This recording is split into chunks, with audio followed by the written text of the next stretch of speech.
位靚仔，嚟啊嚟！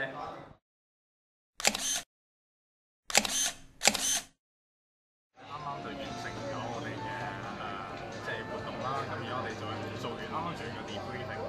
呢個 idea 咧就係我同 Vincent 一齊構思嘅。咁最初點解有呢個 idea 咧？就係其實有幾個方向嘅。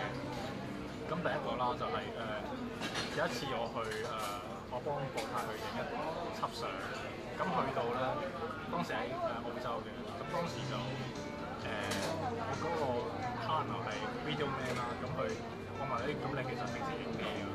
佢話平時係影葬禮嘅 video，咁我葬禮都有得影，跟住我哋就開始做一啲 research 啦，咁我哋就去到一啲老人院啦，問下啲長者，其實我哋嚟緊會搞，即係可能幫啲公公婆婆影車頭相喎，你哋覺得點啊？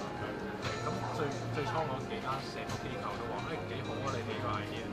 跟住我哋之後咧就再問啲公公婆婆，你哋又覺得點咧？咁佢哋話幾時啊？已經唔係話得唔得啦，你幾時啊？快啲嚟啦咁樣。咁社工方面咧就同我講，會唔會話都覺得始終車頭相咧會有少少忌諱咧？咁佢就問我有咩建議咁樣啦，問我哋。咁我哋就構思咗一個 title 啦，咁就係叫做留下最美一刻咁樣嘅。咁我哋構思咗呢個 title 啦，咁就希望就減低啲公公婆婆啊對於呢個計劃嘅成見啊，或者點樣嘅。咁啲社工翻嚟嘅回響都係好好，即係我哋用一個間接嘅手法去將呢件事咧好好咁宣傳啦。咁出嚟嘅結果係十分好啦。另外啲社工亦都講翻啦，參加人數嗰啲咧都係多咗。